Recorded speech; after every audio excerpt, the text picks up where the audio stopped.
I'd like to introduce our speaker, Dr. Sharat Lin.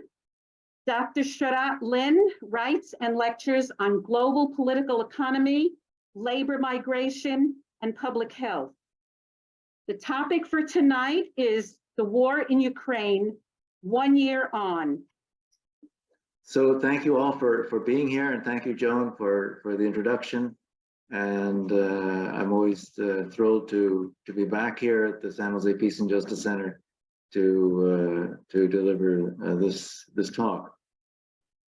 We are here at the 1 year anniversary of the Russia's invasion of Ukraine, and I do say that as an invasion of Ukraine, and I mean that language. I don't call it a special military operation.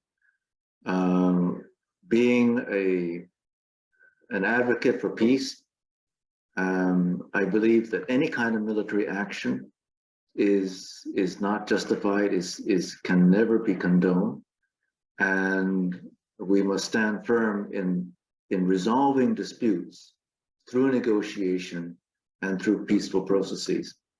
This war has been devastating to both sides, and we must find a way to end it. We must find a way to prevent it from happening in the future, and we must bring this conflict to an end as soon as possible. And I will talk about how these can be done. So first of all, it's important to try to understand how this war came about. And there are a lot of there's a lot of talk that is in the media that is being stated by the Western leaders in particular, because that's whom you hear on our media here, and it doesn't give really a complete picture of what's going on and how we got here. It's a very distorted view.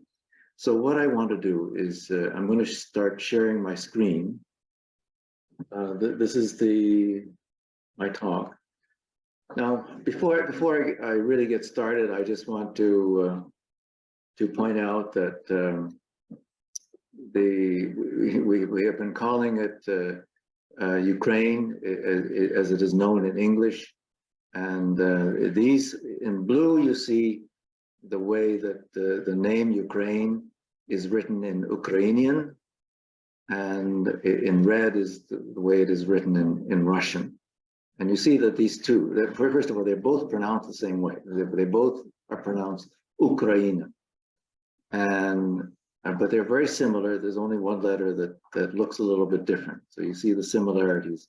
There are more similarities between Ukrainian and Russian than there are differences. And that's why everybody in Ukraine is bilingual. So there's a number of questions that I posed on the flyer and the announcement. And one is, could this conflict have been avoided? Why did it start? And we need to understand the reasons why it started and what are the root causes before we can, prevent it from happening again. And then now that a war has been going on for a year, is peace possible? How can we bring about peace? How can we stop this conflict, this bloodshed? And then if we look at the news that we're getting, how was this news covered? And the reason I pose this question is because this is very important, particularly in the age of televised war. The Vietnam War was the first televised war, in the sense that there was real-time reporting of what was going on the ground in Vietnam, and there have been many televised wars since then, and there have also been many wars that have not been televised, right? Like the war in Yemen, like the war in the Democratic Republic of Congo, where we're talking about hundreds of thousands, if not maybe 1 million people dying in these kinds of conflicts. They're not televised. And then of course the televised wars like in Afghanistan and Iraq, the Balkans, and these wars were covered in different ways because because those wars were all covered through reporters who were, for the most part, embedded in the forces of the invading force, right? So in the case of Vietnam, it was the invader, it was the United States, and most of the reporters were embedded in U.S. forces, or reporting it from the U.S. perspective or the South Vietnamese perspective. In Iraq, it was reported from the U.S. perspective, and there was very little interviewing of the victims, of the people who got bombed, right? And this is the first war, major war, where we are seeing it from through the eyes of the victims. Every night there are countless interviews done by global media of women and children caught in the fighting and caught in the blackouts, and saying how they're so fearful of what's coming next. So it's a different perspective, and we'll get into that. How is this conflict? How has this conflict already changed the world? Okay, there hasn't been enough talk about how things are already being reshaped. And then the last question that I posed was, who are the winners and losers? Because that tells you something about motivations and also about impacts. Okay. So in going into this war, there from the reporting and from the Western governments, the narratives are based on a certain number of assumptions. And I put these here because I'm questioning some of these assumptions. And by the way, if anyone wants to come closer, there are 5 empty chairs here, and then 2 on that side. So there are lots of empty chairs if you want to come to the front. So one is that Russia and China are adversaries, because they are considered by the West to not be democratic, even though they have some forms of elections, but they're considered to be, whether rightfully or wrongfully, to be totalitarian regimes. And that's one aspect of portraying them as adversaries. And this has not always been the case. I mean, countries like Germany, like India, Turkey, have been working with these countries and are open to trade, economic relations. There's been a lot of cross-border investment among all these countries, including Russia and China. And there was a feeling after the collapse of the Soviet Union that there could be economic cooperation among all countries, right?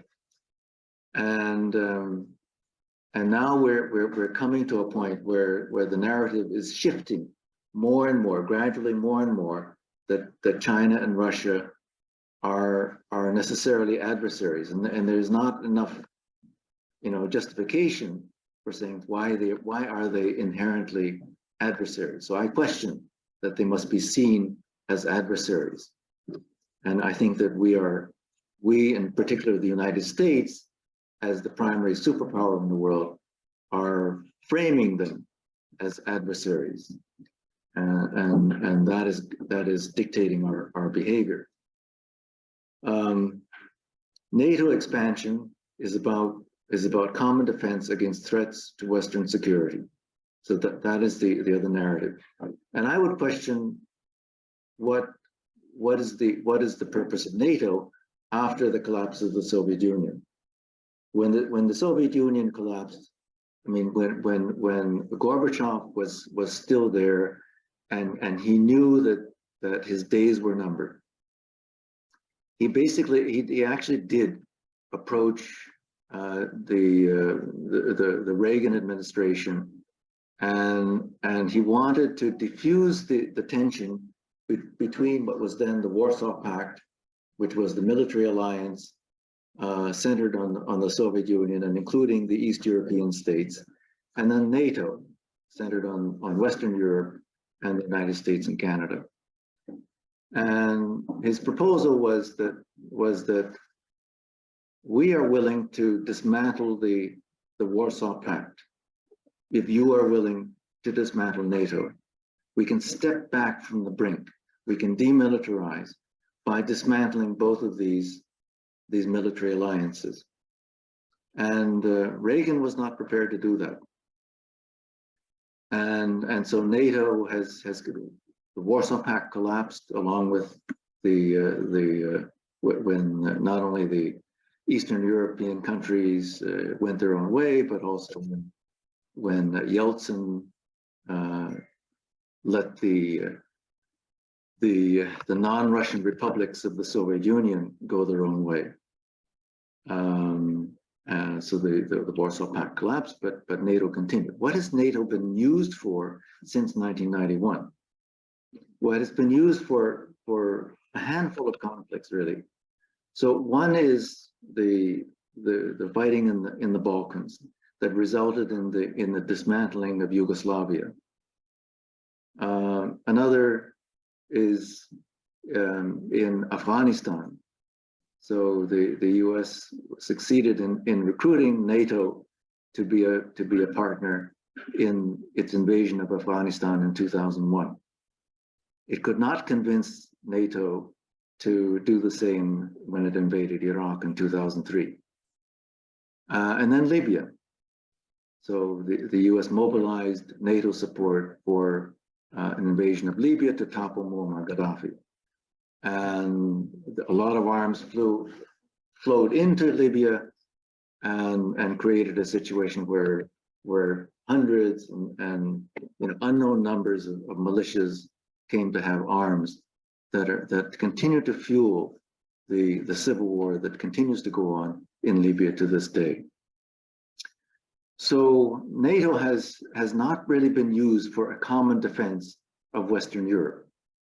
It has never been used for its original purpose, even after whether it is before or after the collapse. Well, before, I mean, it was a deterrent against the Soviet Union, but after the collapse, it was never used for the defense of Western Europe. Another assumption is that U.S. allies, we're talking about the West European allies, Canada, Japan in particular, need to increase their share of defense spending. And this was a big thing, particularly under President Trump, was going around asking all these other countries to increase their defense spending. And most of them resisted. They were not prepared to increase their defense spending. And this war has achieved what no amount of begging by the US administration could have done, which is to persuade Germany and even the Scandinavian countries, to even Japan, to increase their defense spending. Russia's invasion of Ukraine was unprovoked. Now, this is something that is repeated over and over again, that this is a war of a Russian invasion that was unprovoked. And as we will see in my talk, that there was a whole series of events that threatened Russia's security. Russia was pushed to a wall and was left in a position where it had to respond in some way.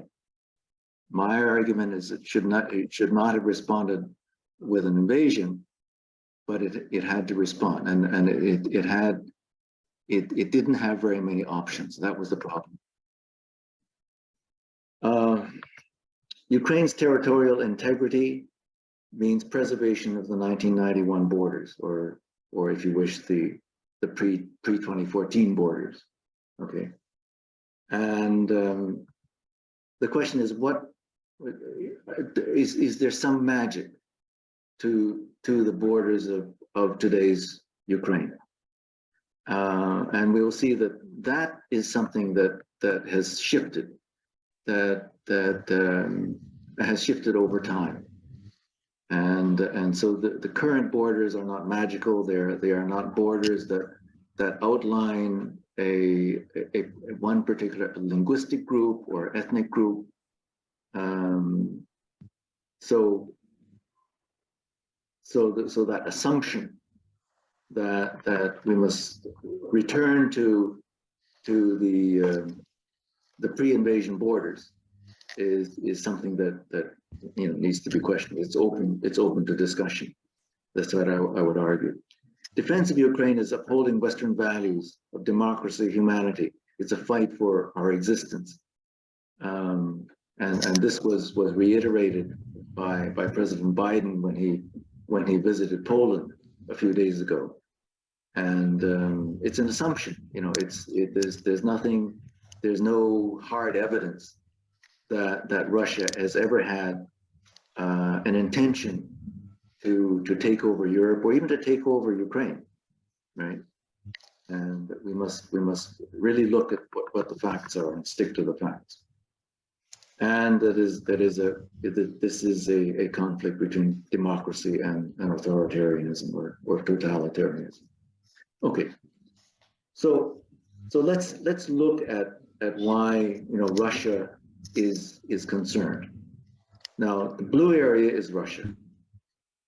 Now, and I'm pointing out two other countries, Ukraine and Georgia, on this map, because Ukraine and Georgia are the two countries that have active applications for admission to NATO. Okay, now remember, NATO is a military alliance for the defense of Western Europe. But look where Ukraine is compared to the rest of Western Europe, and look at how much border it has with Russia. And the only other countries, NATO countries, that have a common border with Russia are the Baltic states, the Latvia, Lithuania, Estonia, and that's it. No, Finland is not. Finland is not a NATO member, right? But they're applying. Yeah, they have an application now, but that's only because of this war. And Ukraine, on the other hand, has a very long border with Russia, and Georgia is not even a part of Europe. So this is why Russia gets concerned. So let's turn this scenario on its around, and let's say that there's another military alliance that is centered on, let's say, China, or let's say China and Russia and a few other countries like Iran have a military alliance, and they want to admit Mexico, or Mexico is applying to this military alliance.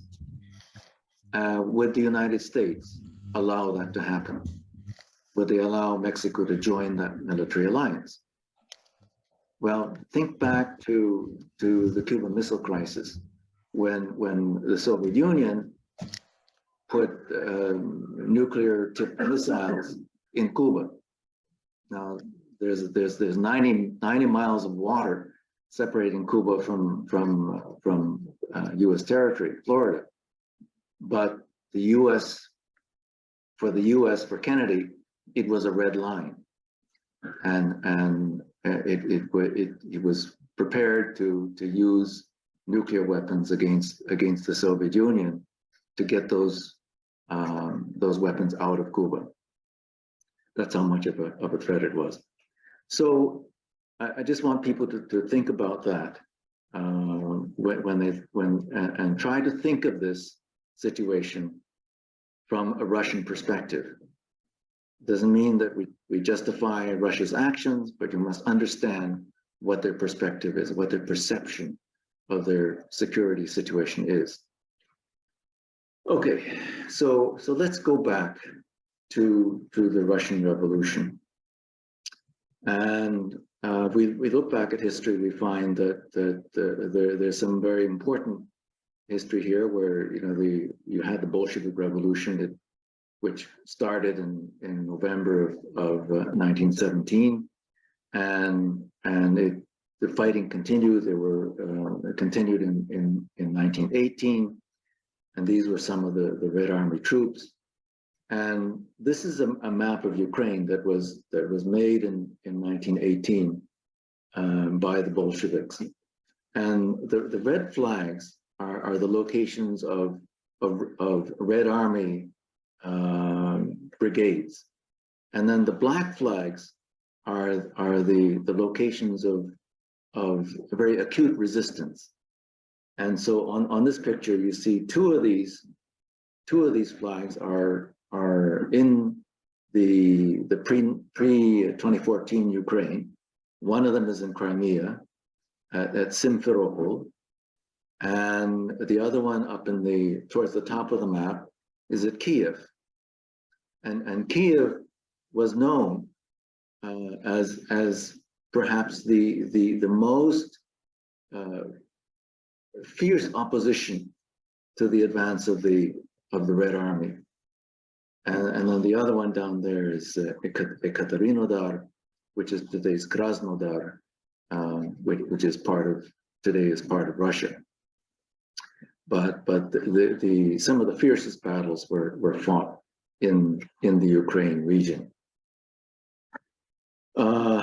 Now, there was an attempt in 1918 to carve out Ukraine as a republic, and this was a workers' republic that was carved out of Ukraine. It included Crimea, but then when the Soviet Union was formally created, you had the formation of these individual Soviet socialist republics, and that republic, created in 1922, for the Ukrainian Soviet Socialist Republic, did not include Crimea. And it did not include Crimea because Crimea was primarily inhabited by non-Ukrainians. Okay. So, and then the inclusion or non-inclusion of Crimea went back and forth in Soviet history. So it was not always part of Crimea. Now, this is the 2012 presidential election in Ukraine. And what is really striking about this is the geographic divide between more or less left parties and right parties. So the right parties are in the pink, and then the more left, and as well as Russian-speaking parties are in the blue. And you see that there was a very stark divide, political divide in Ukraine at that time. And it is around this time that of course, Viktor Yanukovych becomes president of Ukraine. He was president who was pro-Russian, and this sort of set off a movement. There were factions on the right who were outraged that Viktor Yanukovych wanted closer relations with Russia, and this led to the Euromaidan uprising beginning in late 2013. And by February of 2014, Yanukovych was out. There was effectively a coup. It was, and you hear different stories about this, right? So some of the stories are that this was something that was U.S. sponsored. I doubt that it was U.S. sponsored. The evidence is not there to say that the U.S. sponsored this, but the U.S. certainly supported it through the National Endowment for Democracy. And there's plenty of evidence that the U.S. played this sort of influencing role, or as it has done in the Arab Spring, for example, in so many other countries. But it's clear that the United States wanted Yanukovych out, and in 2014 it got what it wanted. And and what that meant is that particularly with is that if you have this decisive shift to the right, a new government in 2014 that wants to bring Ukraine firmly into the Western orbit, into the Western alliance, and eventually into NATO, you have to understand why Crimea was so, in particular, was so important. Why Russia could not allow Crimea to become part of that Western alliance. And so this map is a look at the 5 naval bases that Russia has, the 5 major naval bases. The United States has hundreds of naval bases. Russia has 5. And okay, so the 2 that it has right now that are contiguous with the Russian mainland are St. Petersburg on the Baltic Sea and Vladivostok in the far east on the Pacific. There's a naval base in Kaliningrad, but the problem with Kaliningrad is it's not contiguous with the Russian mainland, so it's separated by the Baltic republics from the rest of Russia. There's no land connection, and because the Baltic states are hostile, there is very limited, transit rights allowed through the Baltic states between Kaliningrad and Russia. So that leaves Sebastopol. Sebastopol is the major naval base, which is the only warm water naval base that Russia has. Okay, and it's the largest, and it's located in Crimea. And then the 5th one is Latakia on the coast of Syria, and of course that's not contiguous with Russia. But these are the 5 bases. So that's why Sebastopol, of all of these, Sebastopol is the single most important naval base for Russia. If it's deprived of that, that's why it was, for a major military power, this is a serious problem. Okay, Crimea. This is just to show you the percentage of Russian native speakers in Crimea, and it's not that some areas of Crimea have Russian majority. All of them have a Russian majority. So this is why when Russia took over Crimea, the population was largely supportive. Now, after Russia took over Crimea, and then the separatists in Donetsk and Luhansk, or Lugansk in Russian, there was a period of 8 years from 2014 to 2022, where the armies, the Russian separatists and the Ukrainian forces, and by Ukrainian forces, I'm not talking about just the Ukrainian military forces. There were a lot of independent militias, and we'll get into those, that were fighting. And this shows the mind. So basically what you see in the center, the thick line of red dots, the big red dots, is basically the line of control that hasn't changed much between 2014 and 2022. And then the dots on either side are mine casualties. So there's been mining. So the point is I'm just showing this to show that there are almost an equal number of casualties on both sides. So whatever you accuse one side of, you have to accuse the other side of. They're both doing terrible things with mines, but and mines, by the way, are outlawed by an international treaty that neither the US nor Russia have signed. Okay. Next.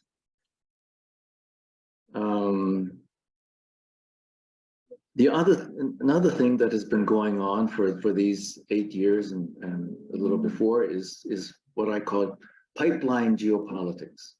Pipeline geopolitics. And Russia, as you know, is a major producer. It is one of well, it's along with the United States today, is one of the major producers of natural gas, and the primary supplier, up to last year, the major supplier of natural gas to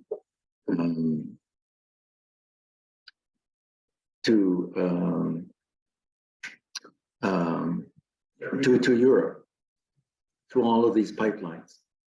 And I want to draw your attention to this line. I don't know whether you can see this cursor on the Zoom, but this here is Nord Stream. Okay, so the original Nord Stream was planned to go all the way out to the United Kingdom. It actually goes to Germany, and this was Nord Stream 1. And you see all these pipelines going, some of them going through Poland, and a lot of them going through Ukraine, some of them going through Belarus. And the United States did not want Nord Stream 1 to be built, and it vehemently opposed the construction of Nord Stream 2. Why? Because the construction of Nord Stream 2 would enable Russia to supply Western Europe, bypassing Ukraine. Bypassing Ukraine. Why is it so important that the pipelines go through Ukraine? Okay, so what happened is that Ukraine derives revenue, transit revenue, from the natural gas that goes through those pipelines. And by the time of the invasion last year, Ukraine was not taking any natural gas from any of those pipelines. Okay, because Ukraine, because of its hostility to Russia, had already arranged for alternative sources. And it turns out that what happens is that the natural gas goes via other pipelines, like the Druzhba pipeline to Central Europe, and then Ukraine buys back natural gas from Central Europe. And this is very funny because this is actually Russian natural gas, most of it, right? But it doesn't buy any natural gas directly from the pipelines that go from Russia to Ukraine. So the United States opposed Nord Stream 2 because it would reduce the transit revenues that Ukraine would receive, to the point where it told Germany that if you allow that pipeline to be built, we will sanction anyone who has anything to do with that pipeline, and they did. So the pipeline was only completed but never turned on. Was never turned on.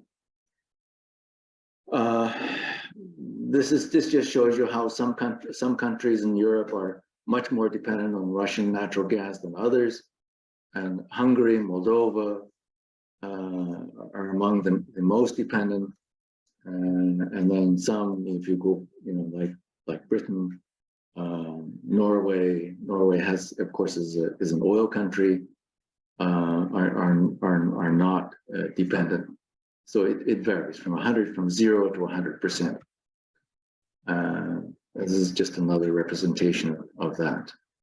And as you can see, Ukraine is taking 0, but it's really Russian natural gas in disguise that is being rerouted through Central Europe. Now, this is so. What has happened is that over the even leading up to the war, Western Europe has been looking for alternatives to Russian piped natural gas. And so you see the light blue line on top is the Russian natural gas going to the European Union. It has been coming down. And meanwhile, the US has been taking up the slack because with the price of natural gas going up, the fracking could resume. And so the US has actually become the big swing producer. Swing producer means that when global demand goes up, the US could ramp up production in a way that even Iran or Qatar or Russia could not do, because the US has capital, right? So the US can do this. The only thing about fracked natural gas is that it doesn't last very long. Okay. So the U.S. has been a beneficiary of this conflict and of this disengagement between Western Europe and Russia. Now, but the interesting thing is that one of the alternatives to Russian piped natural gas is liquefied natural gas, or LNG. And you see here. So let's take a look here at February 2022. This is liquefied natural gas from Russia. So Russia also supplies some liquefied natural gas via tankers, and you see that after the war begins, there's a dramatic increase in the amount of liquefied natural gas that Europe is taking from Russia, even though it's decreasing the pipeline deliveries, and then it starts to fall, but it will go up and down. And the politics have been very sensitive about the pipeline gas and not so much the LNG, because remember, this is a political thing. It's not about where you actually get your energy from, but how much noise you make about it and what you make of it. And then this is another way of looking at it, and these are different countries and how much LNG in the beige. The beige is the LNG. Different countries use different amounts of LNG from Russia, but this one in particular is of interest, which is the lesser countries, the other countries, not the big ones in Europe. And you see that after the beginning of the war, which is the dashed line, is the liquefied natural gas from Russia has gone up. So it's just the opposite of what's happening with the pipeline. So this is why it's pipeline geopolitics. Now, there were in September 26, there were at least 3 explosions, the sabotage of Nord Stream 1 and Nord Stream 2. And you may remember these images of methane. Natural gas is methane, the worst greenhouse gas, and leaking. This is the largest greenhouse gas, the largest methane leak in world history. And now Seymour Hersh has come out with a claim by a confidential source that the United States was the one who sabotaged these pipelines. Now, I don't have any way of independently verifying that, but you know, he makes that statement, and it certainly is consistent with the U.S. would have an interest in sabotaging Nord Stream, so that it wouldn't, you know, it would not come online anytime soon. As an alternative to natural gas coming through Ukraine. Okay, so this is just a map to show you, to give a little bit about the economy, the economics of Ukraine. We see that per capita income, which is the high ones are red, the yellow ones are low. So actually Donetsk, Luhansk,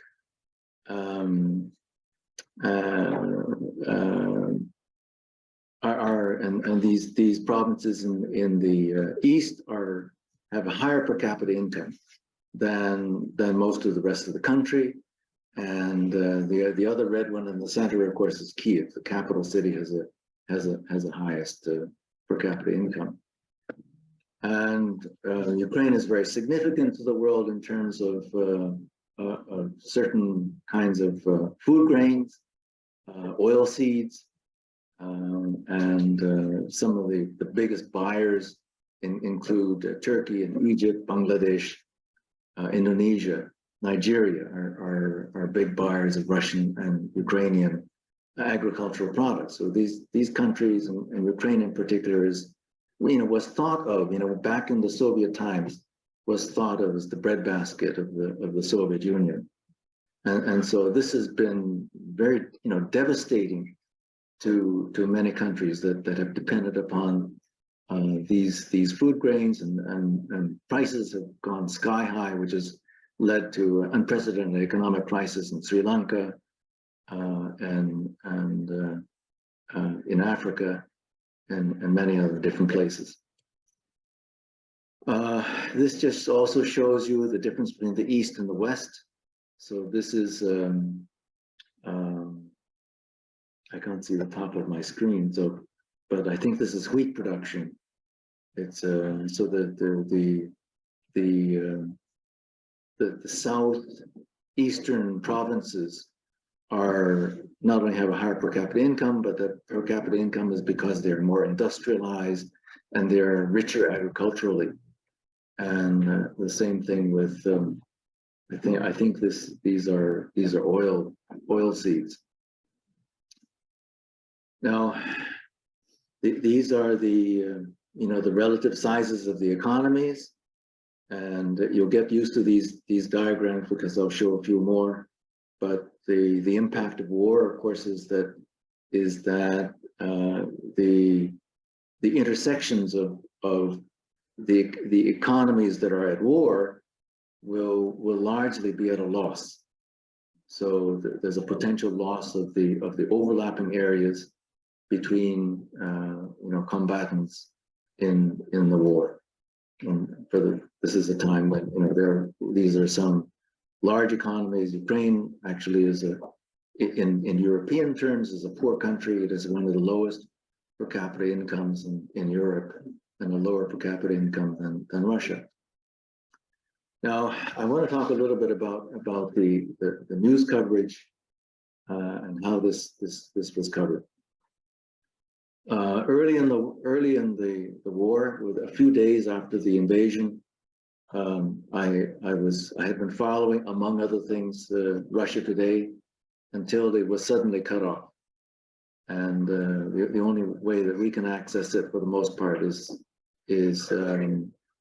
in this country is on YouTube, where it was live streamed, and then suddenly on March 12th of 2022, it was censored. It was taken down from YouTube. Now, there was some interesting reporting here that went on. Early in the war, there was a Russian missile struck the Kiev television tower, and I was watching a live report from Western media that said, "Oh, the television tower has been struck." It actually, the television tower continued to stand, but there was a plume of smoke that came up from the television tower. My husband and I came knowing that we would have to leave early for another engagement. Good.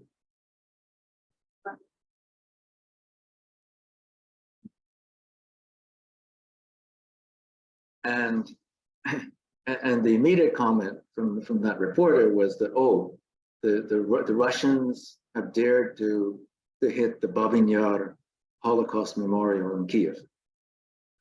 They dared to bomb the Holocaust Memorial, and I never saw a retraction of that report. So some days later, another reporter from India Today went to the site. He wanted to see, okay, what actually happened there, and he's standing right there in front of the Babin Yar Holocaust Memorial and said it was not hit. And the missile hit 25 meters from the television tower which is 200 meters from this memorial. And so there's incomplete reporting, and then there's a failure to correct some of the statements that were made. One of the most interesting things is that the Western media, after the cutoff of Russia Today, we had no way of seeing what was happening on the Russian side of the fighting. And none of the major media, whether it was US media, whether it was BBC, whether it was Deutsche Welle or France 24, none of them had reporters there. The only world media that was there was this woman on the left. Her name is Geeta Mohan, for India Today, and what she did, it took her a lot of effort to do this, but she took a trip to Moscow. She was reporting from Ukraine. She disappeared from Ukraine, went to Moscow to get permission to report from the Russian side. And so she was there for a few months. And her reporting showed that the impact on civilians on the Russian side was the same as the impact on civilians on the Ukrainian side. That was the important thing for me. And that just as there were humanitarian relief operations on the Ukrainian side for refugees or for people who were rendered homeless, there was the same thing on the Russian side. So this is in Mariupol, and the Metro supermarket was a distribution center for Russian humanitarian aid.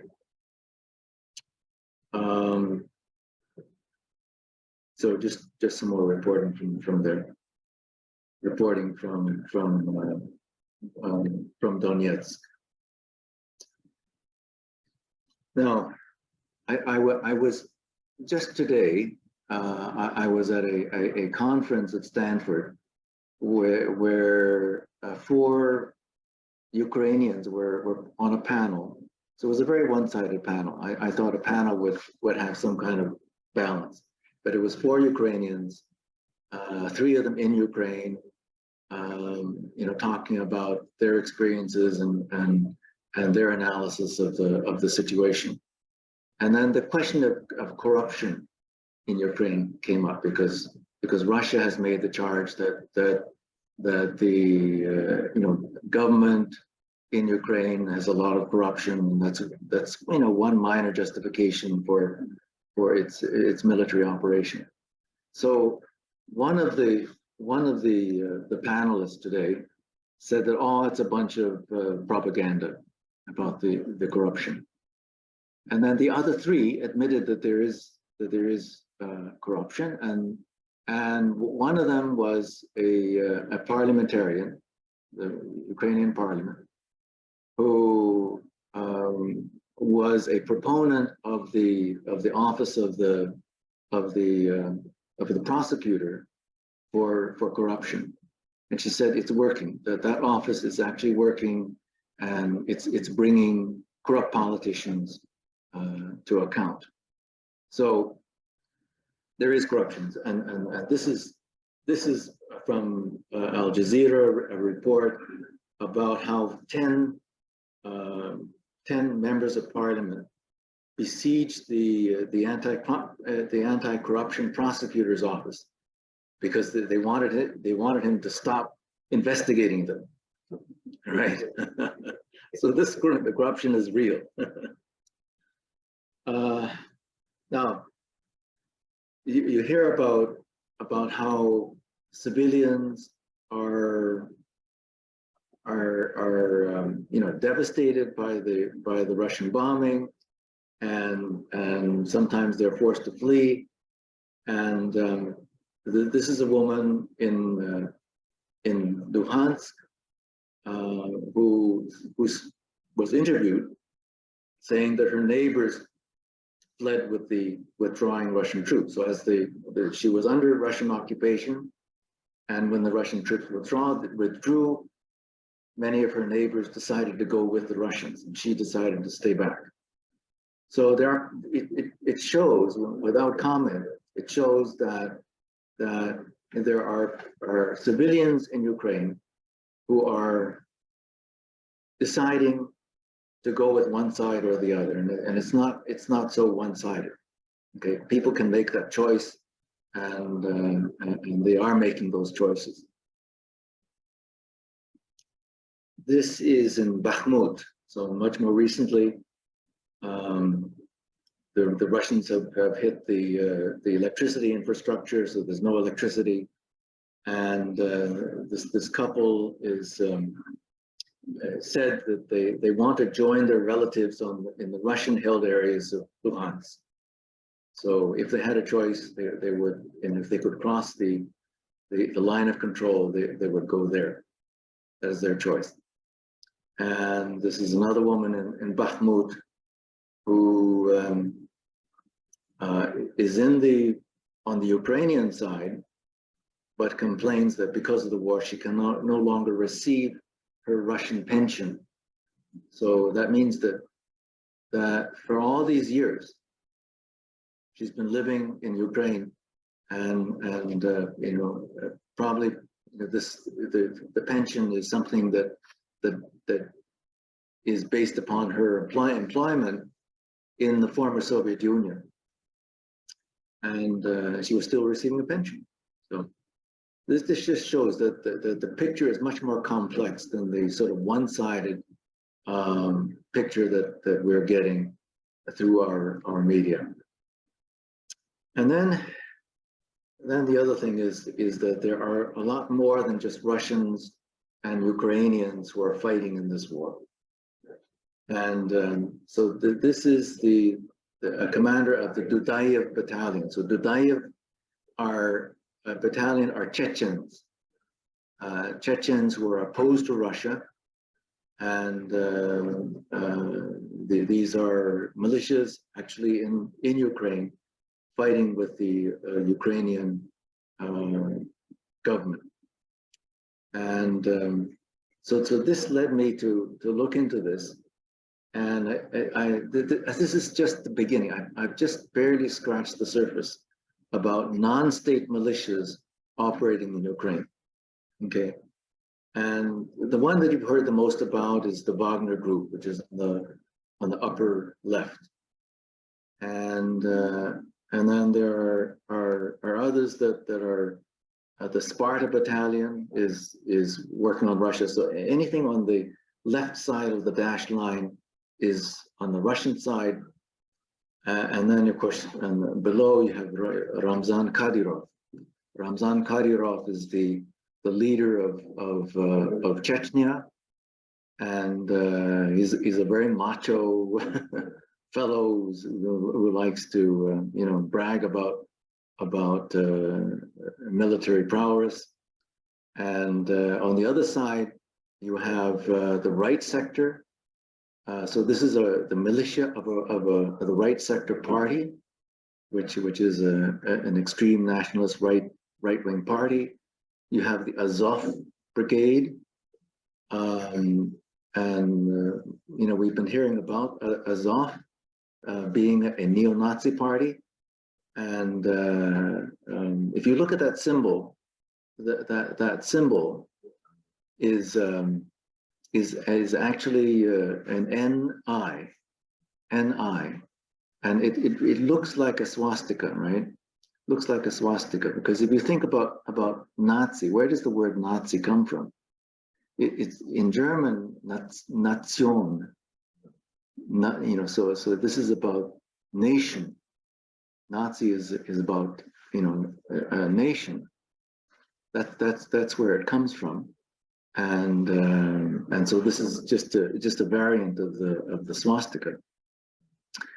You have the International Legion of Territorial Defense of Ukraine, and the Dudayev, as I mentioned there, and you see the fellow with the Dudayev battalion had behind him the symbol on the lower right, which is the Special Purpose Brigade. It's also Chechen, but you see some of these are working together, some of them are not.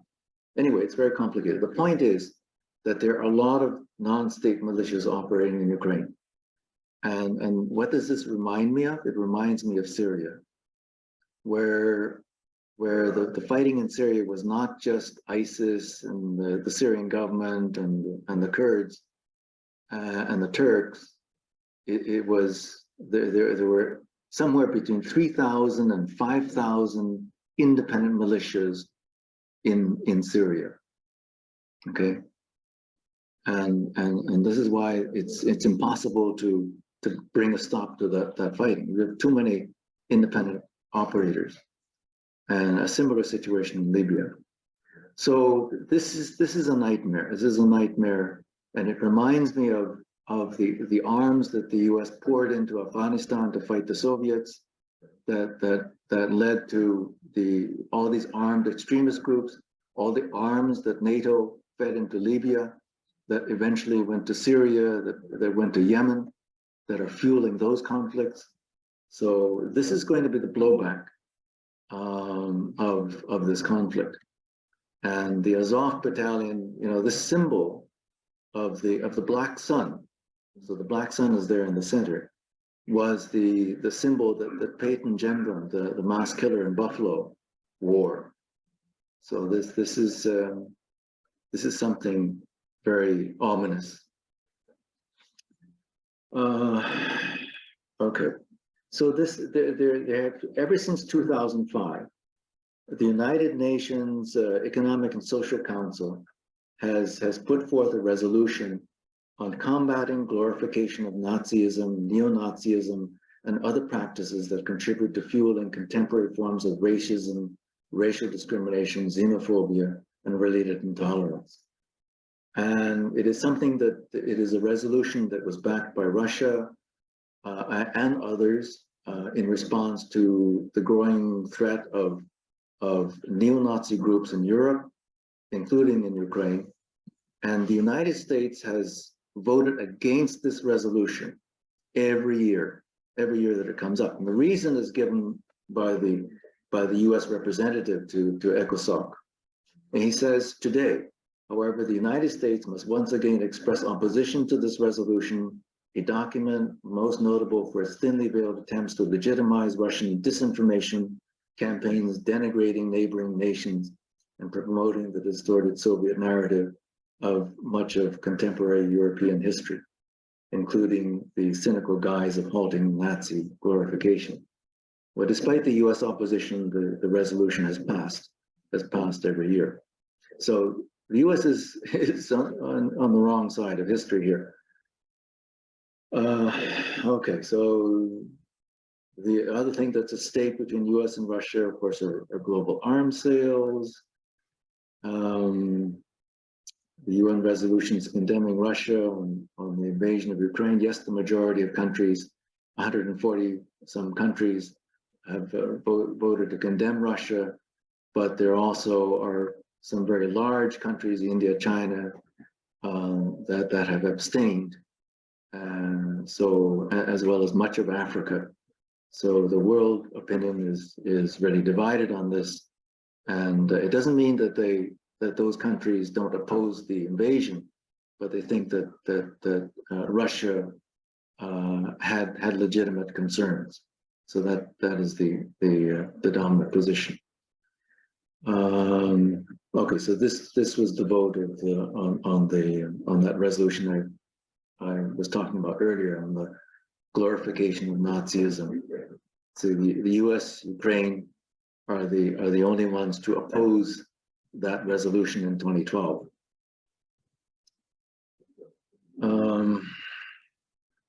Okay. This is just this is one of the pro-Ukraine groups on Instagram, and they admit that, you know, racism is a problem in Ukraine. And it was about, you know, one member who said, I don't want to support Ukraine anymore because after I saw black people being kicked out of a train by Ukrainian authorities. And this is, so here were Kurdish migrants who were blocked from crossing the Ukrainian border. They got stuck in Belarus, in very, very crowded conditions for a couple of months. And this is in total contrast to the way that Ukrainians were welcomed to Poland, to Moldova, to Romania.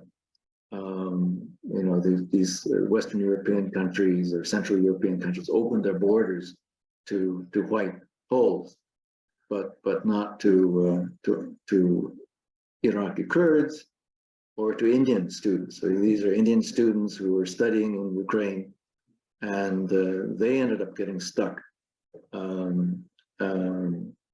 because they were not allowed to enter Hungary from Romania. So racism is real.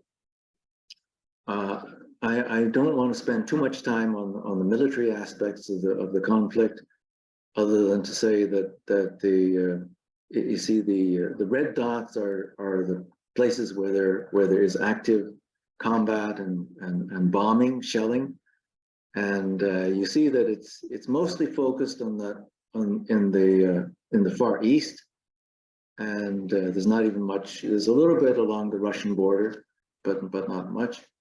And there's a almost total absence of combat in Kherson. And the reason for this is because of the Dnipro River.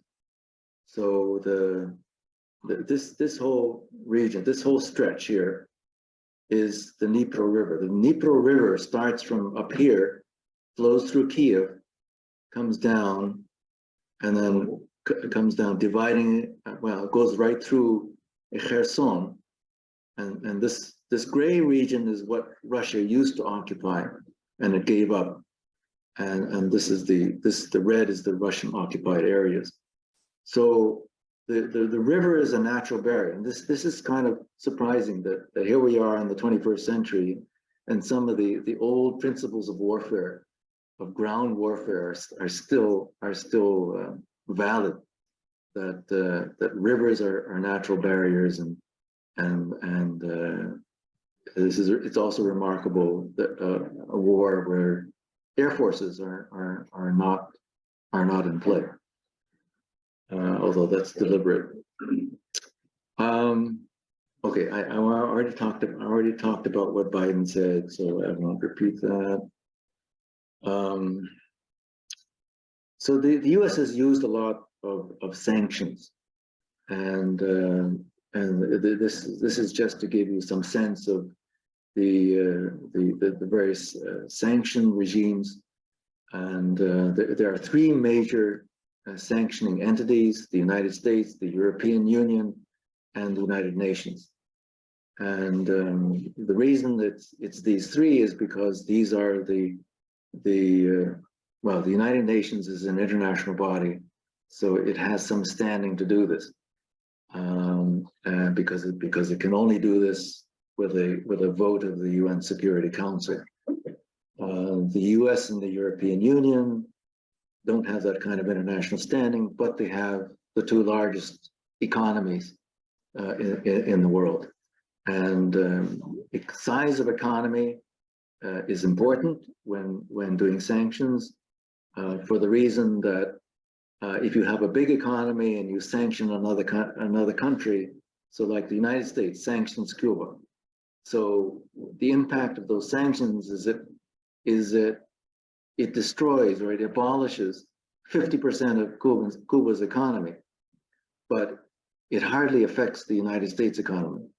So that's why it's only large economies that will use sanctions as a weapon, as a financial weapon. If the United States were to fully sanction China, that would have a very big effect on both countries. So, but we're heading in that direction. We hope it doesn't go that way, but that seems to be the way it's headed. Starting with the chip wars.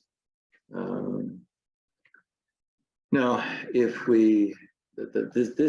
this one is the GDPs at currency exchange rates. If you look at currencies at purchasing power parity, it changes the picture somewhat. Okay, because China actually, in purchasing power parity terms, is today larger than the U.S. economy. Nevertheless, the U.S. dollar remains very important, and this is why, and it's very important because 88%, a few years ago, 88% of all currency transactions were involved U.S. dollars. But there's a lot of pressure now to move away from that. China is signing contracts with countries in renminbi, and other countries are using other currencies to transact their business because of in response to the U.S. sanctions. So if we look at some of these assumptions, the question is how valid are any of these assumptions? Well, I would argue that during the period of globalization, we saw that it was possible for all countries, including Russia and China, to be partners in globalization, partners in investment, in trade. NATO expansion was not about threats to Western security, not about threats to Western Europe, but rather about military adventures in various places. And the impact of the war has been to make these countries increase their defense spending, which is what the U.S. has wanted all along. Russia's invasion was provoked. Russia's back was put against the wall, and if we are really interested in peace, we should never provoke a war. Provoking a war is almost as criminal as the actual invasion. And Ukraine, there's no magic in Ukraine's current borders. And if you consider that there are majority Russian speakers in Donetsk and Luhansk, then that should be a consideration in redrawing those borders. Some of these borders are borders of convenience. They were borders of convenience in the Soviet Union because the natural barrier there was the Sea of Azov, and they didn't want to take the land that is west of the Sea of Azov and make two republics there. And then the question of democracy versus authoritarianism these values are not absolute, and Ukraine has many issues, with corruption, with neo-Nazi groups and so forth. It's Putin has made the accusation that Ukraine has a neo-Nazi government. It's not true. It has a democratically elected government, but the point is that democratically elected government has shielded neo-Nazi groups that operate independently within the country. It reminds me of Trump himself is not a QAnon, right? But he protects QAnon. He protects the Proud Boys. Narendra Modi in India protects Hindu militias, even though he himself is not a member of a Hindu militia. So this is the perspective that we must take. This is the reality. It's not the extremes. So could the conflict in Ukraine have been avoided? Absolutely yes, by not provoking, by not insisting on NATO expansion, by giving Ukraine certain security guarantees, but not inviting them to come to NATO. In fact, I would argue that NATO should be disbanded. It has not been used for anything positive. It has created wars. It has resulted in a lot of suffering and dismemberment of some countries. And with the collapse of the Soviet Union, it should have been disbanded. And it's a question, unfortunately, that is never raised. in our government, and not only that, but even in our academic institutions. Why did it start? Because of the provocation, and the provocation was not just, you know, in 2022 or 2021. It goes back to 2014 and even before that, right? Is peace possible? Yes. I mean, if we go back to the Minsk Agreement, and call for a ceasefire, pull back the forces, pull back the major arms from the front lines, and negotiate and talk about this, because there will be no winner. I mean, the front line in Bakhmut has not moved 1 inch in 4 months, and what is the likelihood that these lines are going to move? You know, much larger lines are going to move in a year. You know, how much damage, how many people will die if the war goes on for 3 or 4 years? It's unthinkable. And so the only solution is a ceasefire, and this can only come if the major powers, led by the United States, call for a ceasefire and say all the parties must come to the negotiating table and let's talk about this, because there will be no winners, right? How was the news covered? It was very one-sided, because the Western news media did not bother. Only India bothered to send a reporter to the other side. How is it changing the world? Well, it's reordering the global economy. It has accelerated deglobalization, and we're seeing this decoupling between the Western economies and Russia and China. And this is only going to accelerate and is starting with technology. Is that what will happen in a few years from now? Is that the advanced electronic devices, there will be one supply chain for the West, and there'll be one supply chain for China and Russia. And you know, it will be a loss for consumers around the world.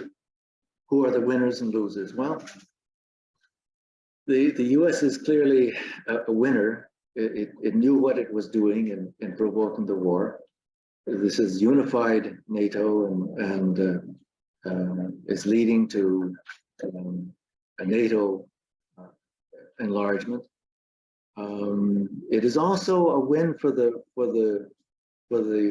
right-wing militias that will gain all these arms, gain all this battlefield experience. And I'm scared for what's going to happen when if some point the war ends and you have all these militias, and what will they do with their experience, with their arms? So big picture is that globalization is in retreat. There's an economic decoupling led by the chip wars between the US and China. There is we're coming, the world is being pushed to a more multi-currency world, where the euro and the renminbi and maybe other currencies will take on global importance. There's an emerging superpower rivalry that is leading to what I call a new Cold War. And so this is, I'm very fearful about a new Cold War. And but we see that the increase in defense spending, the US even trying to get non-nuclear countries that are on its side, like Japan, maybe Germany, to renuclearize or to start developing their own nuclear weapons. This is very scary. So it's just contrary to the NPT, the Nuclear Non-Proliferation Treaty. But this is the way that I see the US driving things. And you see that this is not a question of Republicans versus Democrats, but they're both, in foreign policy, Republicans and Democrats are equally threatening, or equally bad. And the Democrats have just been silent in allowing Biden to go on like this. And the world is also creating these counter alliances. The counter alliances are in response to what's happening, what the U.S. is doing. So the BRICS are acting more in harmony now. They are you know, they are not condemning Russia. They're abstaining from the UN votes. China, or rather, no, it was I think Russia. There were some recent military exercises with Russia and Iran doing some joint military exercises, and India joined those military exercises. That was very surprising. You have the Shanghai Cooperation Organization, where China and Russia are members, Central Asian countries are members. It's India and Pakistan have joined the Shanghai Cooperation Organization. This is unprecedented. The two countries that have fought wars against each other and are still considered enemies join the organization. Yeah. So it's a very threatening world, but I think that we need to put the word out there for peace, for negotiations, and to identify all the countries that including the provokers that lead to this spiral of war. That's the way that we can address this. Thank you very much.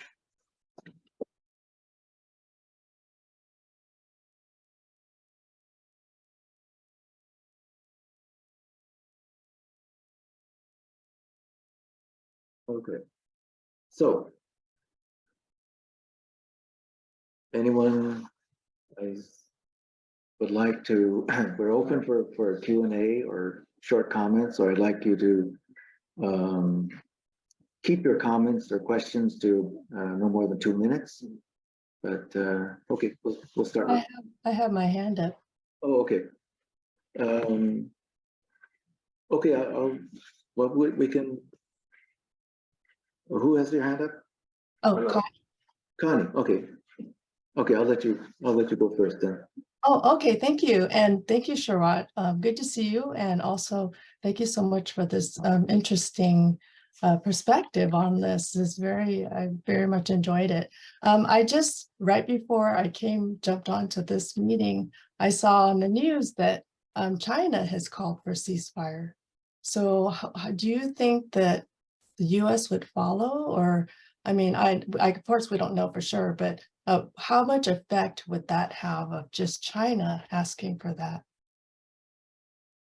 Well, it doesn't happen overnight. So this is a good point that, you know, China has been trying to position itself to be a mediator. Turkey has also been positioning itself as a mediator, and it has actually, you know, Turkey brokered negotiations between Russia and Ukraine to obtain the grain deal that enabled grain to be exported from both countries through the Black Sea. And China's initiative is a very welcome one. And you know, China is one country which you know, the Western media portray China as siding with Russia, and the reality is that China does not side with either side, and sees a middle path. That it sees that the Russian invasion was wrong, was unjustified, but at the same time Russia had its legitimate concerns, and it had very few choices. And so it's on that basis that it is calling for negotiations. The only way that the negotiations will actually come about is if more countries join the bandwagon, and more countries call for the negotiations and a ceasefire, and eventually some European countries will probably come around to this view. Right now, the United States under Biden is steadfast in saying that Ukraine must win, and of course that will go nowhere. But that is the current U.S. position. Zelensky himself is saying, we will not stop fighting until we recover every inch of Ukrainian soil, including Crimea. And but that's what they're saying right now. It could be a negotiating position. Let's hope it's just a negotiating position. But I think it will take time for the Chinese proposal to gain traction. And but we'll see. There's at least there's some hope. Okay, thank you so much. Yes. I'm Matt Owen with Red Star Report, Voices for the California Nation. Given that our economy, California's economy, has risen from 6th largest to 5th largest after the damage to the UK economy and Brexit, to 4th largest after the damage to the German economy, for very recent vintage and having everything to do with this war. My question to you is, what effect do you think that California's independence from the United States would have on this conflict? Well, okay, so the question is, I'm just going to repeat it for the benefit of everyone. California's economy has grown to be the 4th largest in the world, and so what would be the impact of California on this conflict if California were to break away from the U.S., right? Break away from the U.S. Well, first of all, it's very unlikely. Just at the moment, it would be a very long process. I mean, it's even a long process for Jefferson to break away from California, right? But assuming that it would happen, I think that the rest of the U.S. is still basically, I mean, it's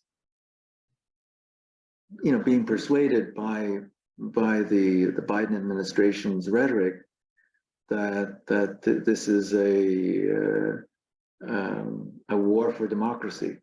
It's a war it's an existential war for Europe and Western values. And California breaking away from the U.S. isn't going to change that. I mean, it will change the politics, the domestic politics on issues like abortion, like voting rights, and so forth. But it makes there's little differentiation in terms of foreign policy that California would make on this. So I don't think that it would really affect the U.S. position on this war. Well, you have the U.S. line, which is you repeated fairly accurately, and what we're looking at is an alternative line in which we see the U.S. descending into fascism, supporting fascism, that it has for a long time, and we want nothing to do with it. Okay, so we, in our view, are the ones fighting for democracy and freedom and all that. Okay, and the U.S. Is basically opposing those. I mean, just recently, you had a condemnation, bipartisan support for condemnation of socialism, which, you can set to one side, but then you contrast that with their continued vetoing of the condemnation of Nazism, the most odious fascism ever, right? We have a saying, when somebody tells you who they are, you should believe them. Okay, so yeah, you've very faithfully reproduced what the US line is. We in our independence movement, in order to build support, have a very different and opposing line that the US is in the process of falling to fascism.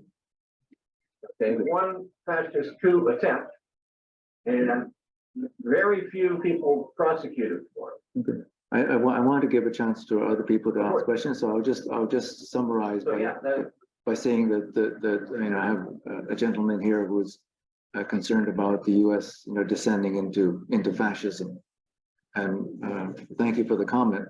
So other questions? I see some online, but let me go to Alex. Yeah.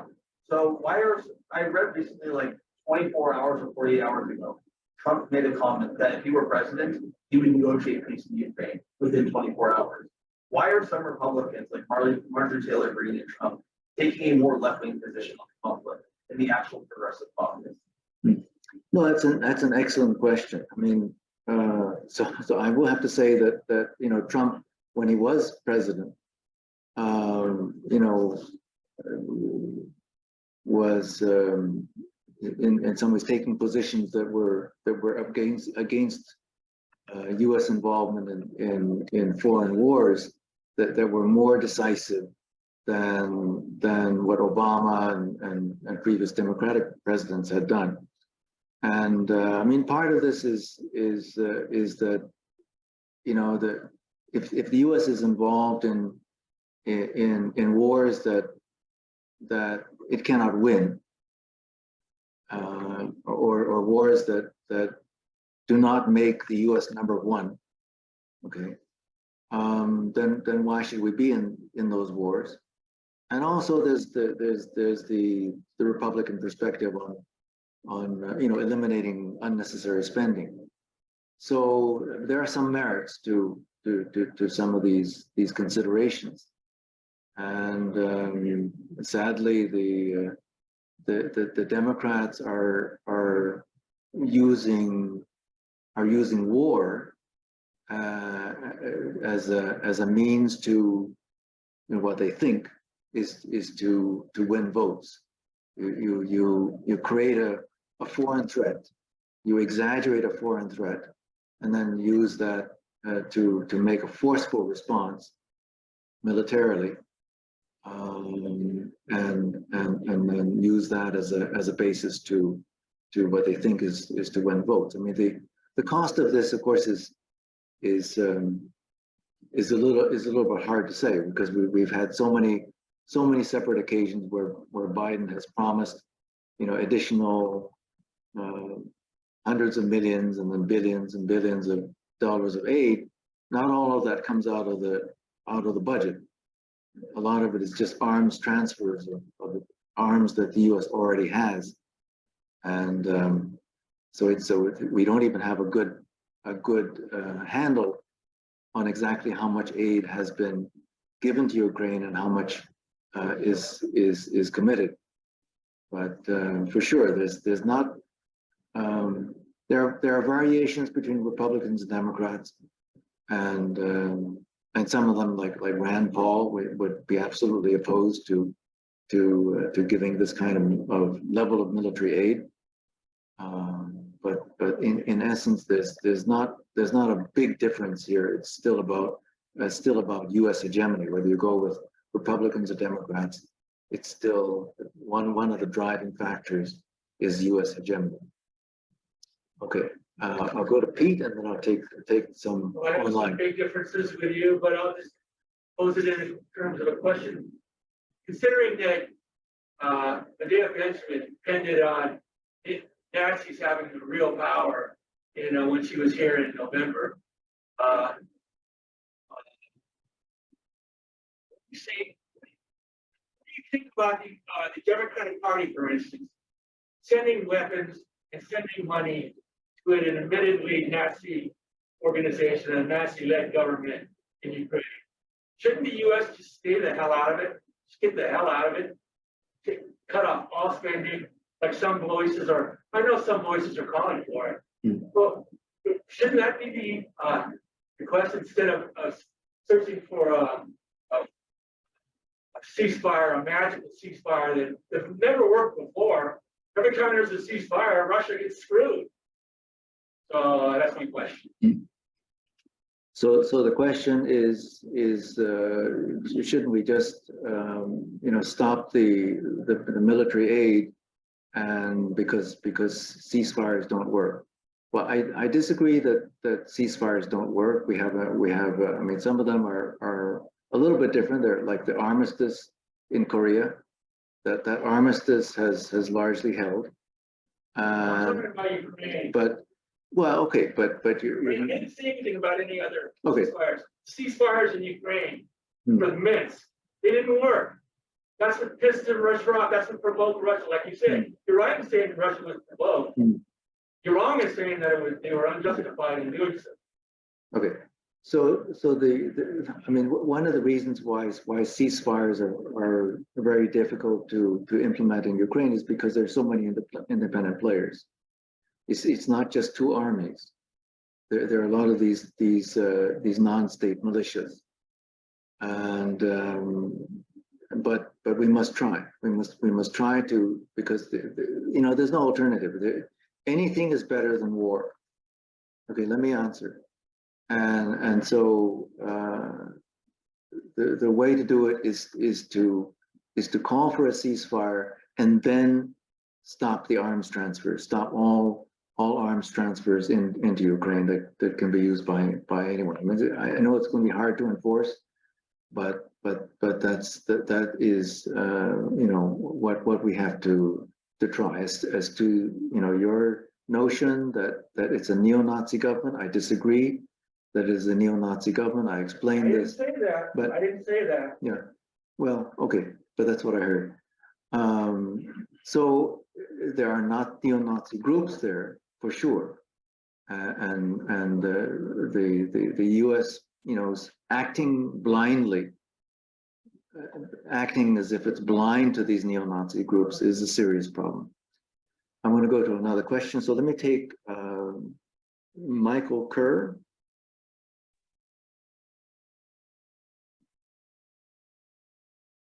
Go ahead, Michael.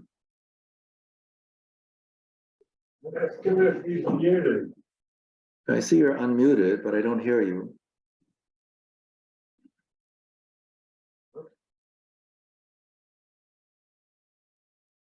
Okay, let's come back to Michael. I saw another hand up here. Was there a hand over here? There's a question in the chat. Oh, is that what it is?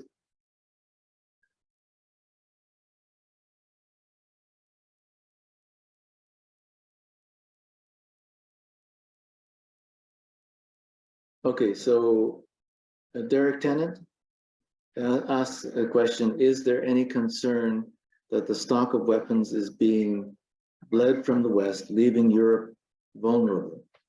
I see the US deindustrialization, meaning that we can produce a handful of very expensive units, presumably weapons, but not the large amount of less sophisticated guns and ammo being used every day in this war. When will this issue break into the public awareness? Well, yes, so it is true that the stocks of weapons, in particular ammunition, missiles, are being used up in the war in Ukraine at a rate that is much higher than the rate that these munitions can be produced in the United States and in Western Europe. So I mean, these are estimates, but they're estimates that Ukraine alone is using up 90,000 rounds of ammunition and missiles per month, and this exceeds the total production capacity of Western Europe and the U.S. put together.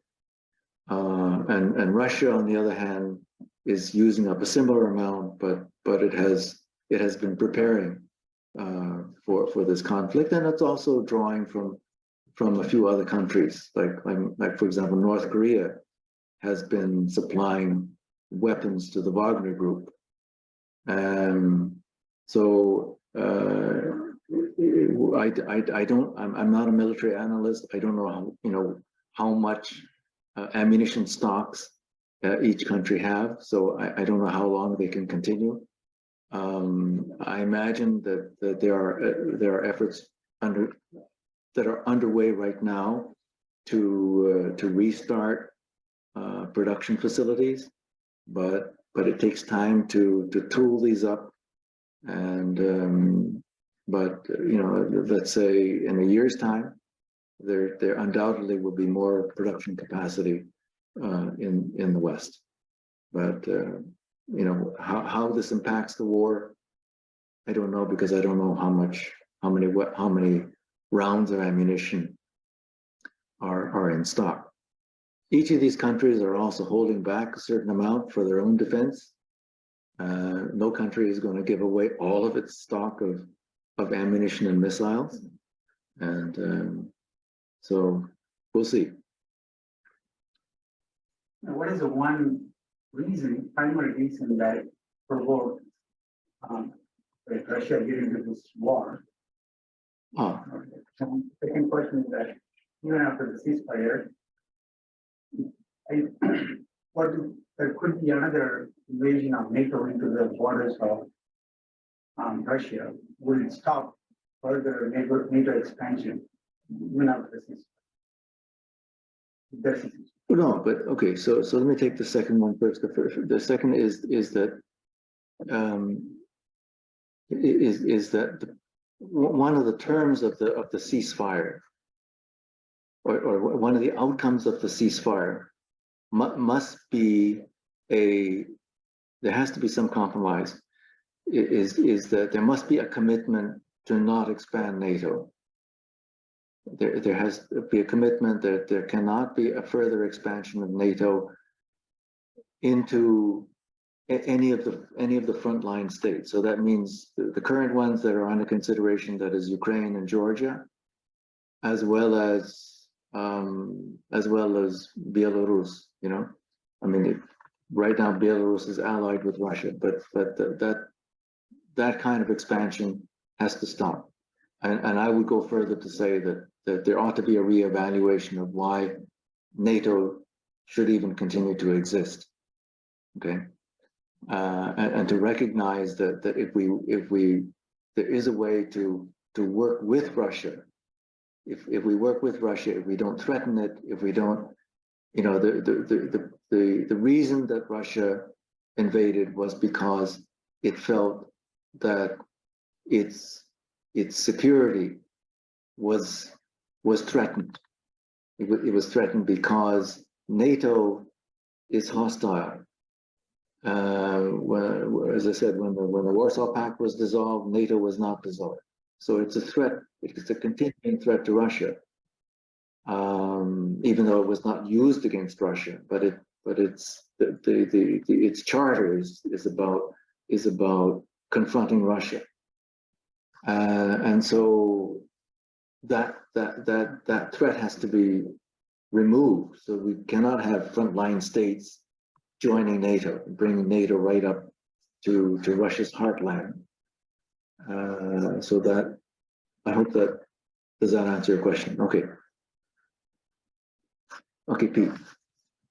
Why should Russia agree to ceasefires when it's winning, when it thinks it's winning, and in my opinion, it is winning? I view the war differently than you do. Why should they, when they've agreed to these ceasefires before, Minsk 1, Minsk 2, on and on, they just get screwed in the end. The agreements are never agreed to. They had a 7-year war. You haven't mentioned much about the 7-year civil war that the people coming over from Western Ukraine have inflicted on the Russian people of Eastern Ukraine. Well, I did show the map of this conflict and 15,000 deaths that have resulted, roughly equal numbers on both sides in Donetsk and Luhansk, and so it was a much more low level conflict. So that was I mean 15,000 I know is a lot of people over 8 years, but it's still a lower level conflict than what is going on right now. So if we can get the major forces to ceasefire, then and at least have the parties at the negotiating table, and there are issues about whether we need to bring some of these non-state militias to the negotiating table. And I mean, if they are independent military players, then probably they have to play some role at the negotiating table, because if we don't bring them in, then they can continue to violate the ceasefire. Don't you agree that the U.S. calls the shots for the Ukrainian government? It's the U.S. calling the shot, not NATO. NATO is the United States of America. Right. Come on, let's get real. No, okay. So the comment is that the U.S. calls the shots in NATO. I agree. I agree fully that the U.S. calls the shots in NATO. But what I'm talking about is the independent militias. So the U.S. does not control the independent militias. It doesn't control the neo-Nazis. It doesn't. Where are they getting this from? Well, this was what I was pointing out, right? Is that Western powers are funneling all these arms into Ukraine, and the Ukrainian government is distributing them, including to the militias. So it's getting these arms, these Western arms, are getting into the neo-Nazi militias, and this is a future threat. So it's important to have a ceasefire and have a moratorium on arms transfers into Ukraine, but these two have to happen simultaneously. Yes. First of all, let me speak in support of your point about non-state militias. If you look at, for example, the Good Friday Accords in Northern Ireland, and also the accords that brought, this is two examples, civil wars to an end in Lebanon for a time at least. They all had to involve the non-state militias, otherwise there'd have been nothing. Okay, and so they did on both sides, signed on, not all of them, but the biggest one. So let me speak in support of your point there. However, let me also point out that, or ask you, what the effect on the U.S. ability to fund the Ukrainian side would be if they no longer received the tax receipts of California. Okay, we are a donor state. There are others of course. And let me sort of expand on this slightly. What if California is only the first domino of independence on both sides, by the way, in the U.S.?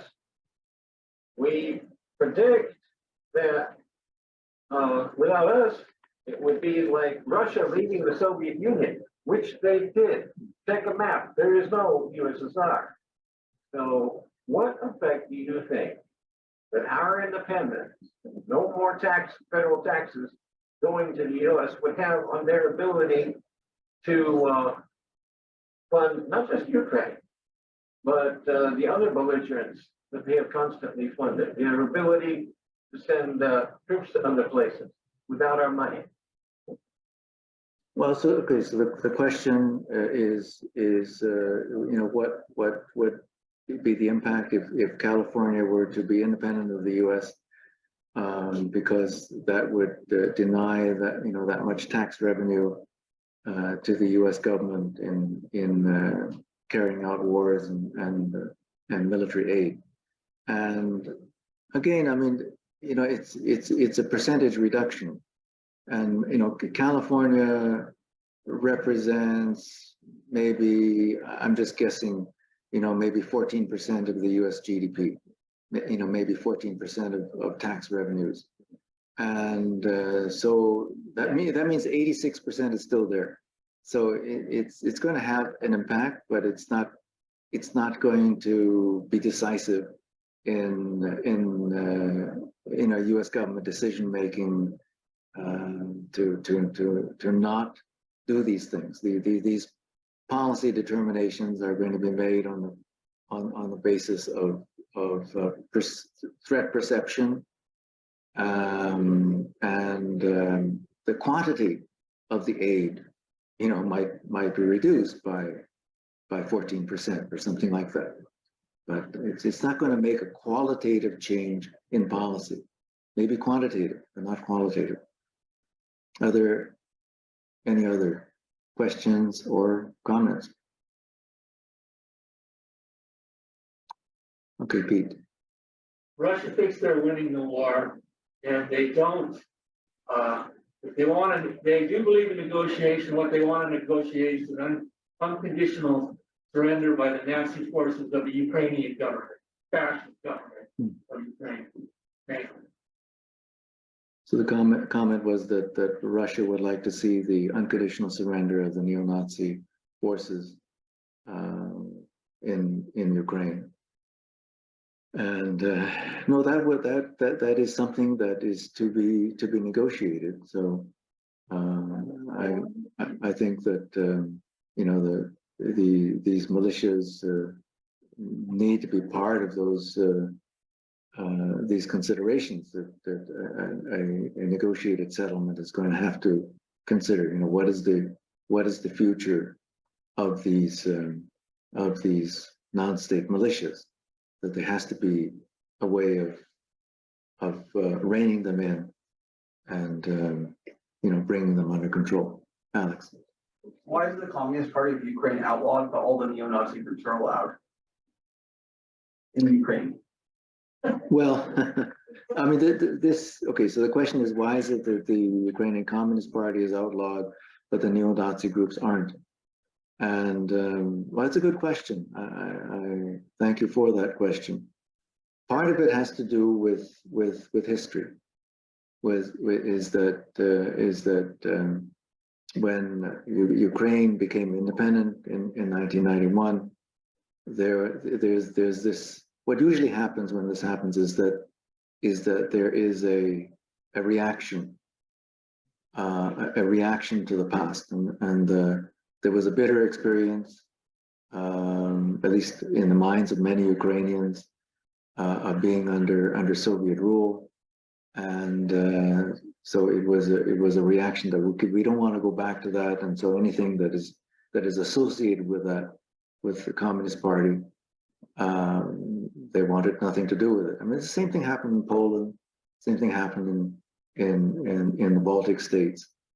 The Baltic states are above all, they're anti-Russian, and they're anti-Russian because of that historical experience. Now, 100 years from now, that may change. They may be able to have a more balanced perspective on their own history, and so, but the historical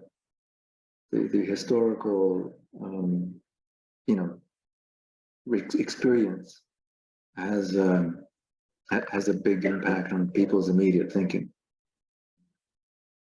I haven't seen any hands online, but I just want to make another call. If any one of you who are online have any observations or questions, please feel free. Anyway, we're just about running out of time. We're 8:30, so we've been on for 2 hours. So if there are no more questions, then we'll. Oh, so there's one more question. I'll take the last question. Will be The game and the philosophy of Bandera and Banderism in the Ukraine historically. Speaking of history.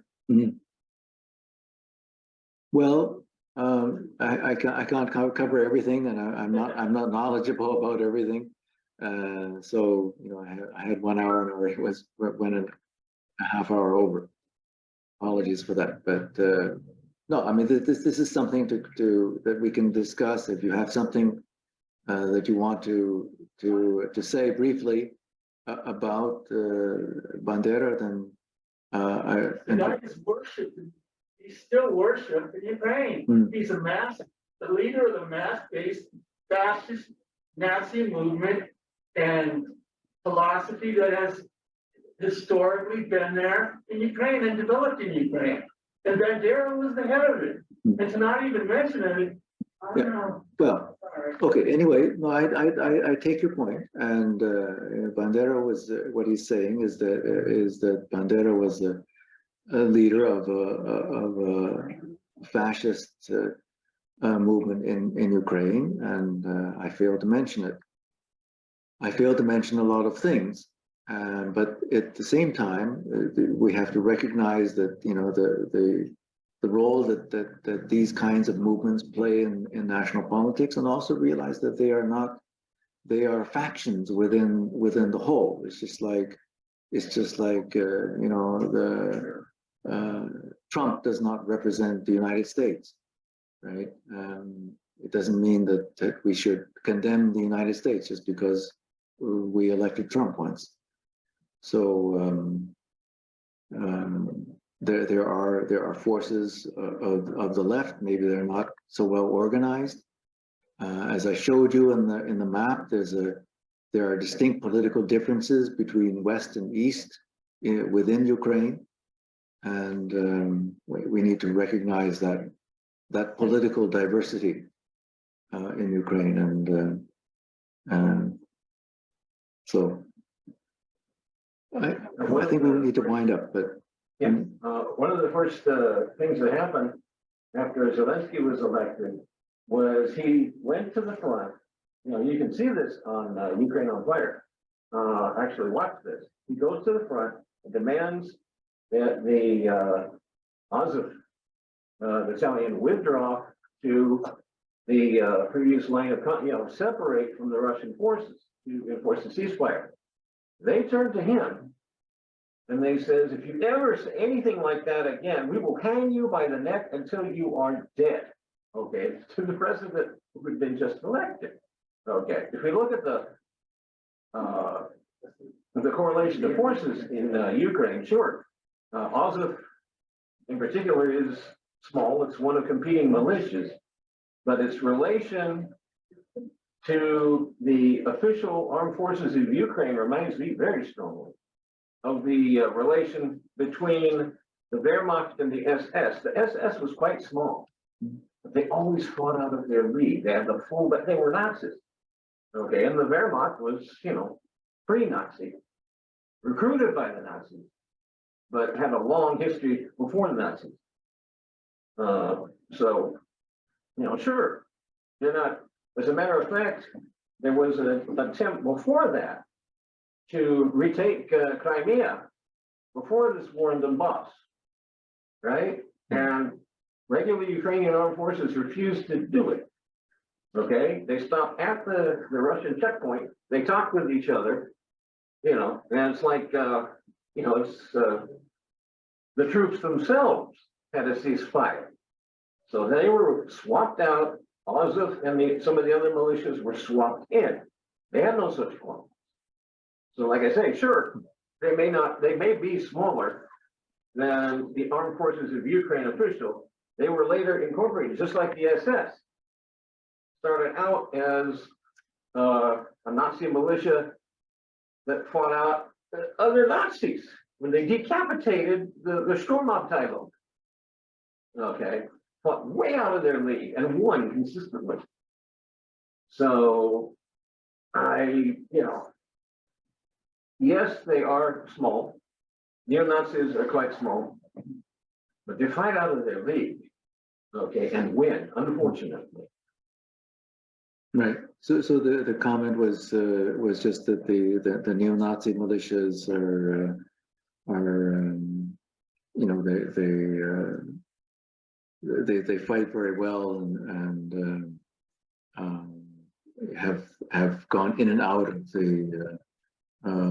the official Ukrainian armed forces. I mean, I can tell you specifically that the Azov Battalion was founded independently as an independent militia, and then it was in 2014 it was incorporated into the Ukrainian National Guard. Yes, but the DSS was incorporated. Right. Yeah. So yeah, I mean, so it does reflect on this government, even though the government of Zelensky is not itself a neo-Nazi government, but it tolerates the neo-Nazi militias to the extent that it will absorb them into the national forces. So that's definitely a good point. Okay, so our time is up. I want to thank everyone for participating. Thank you for coming, and those of you who are online, don't forget if you. Oh, I see another hand up. Okay, Isvara.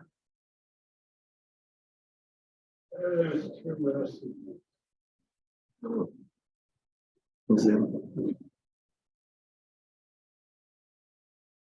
Okay, so there were a couple of questions. So what do you think are the chances for escalation to a nuclear war?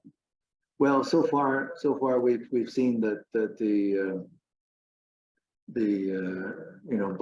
both NATO and Russia are prudent enough to not cross the nuclear line, and they're not neither of them are provoking the other.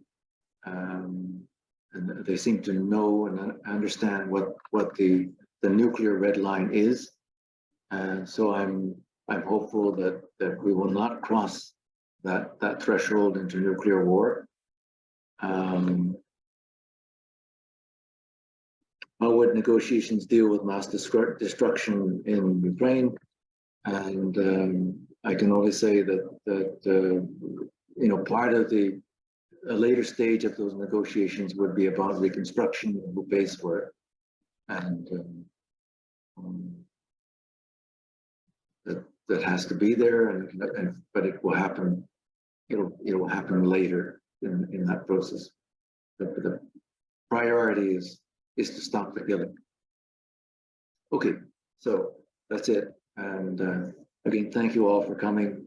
And those of you online, if you want to support the Peace and Justice Center, go to the website. And thank you all.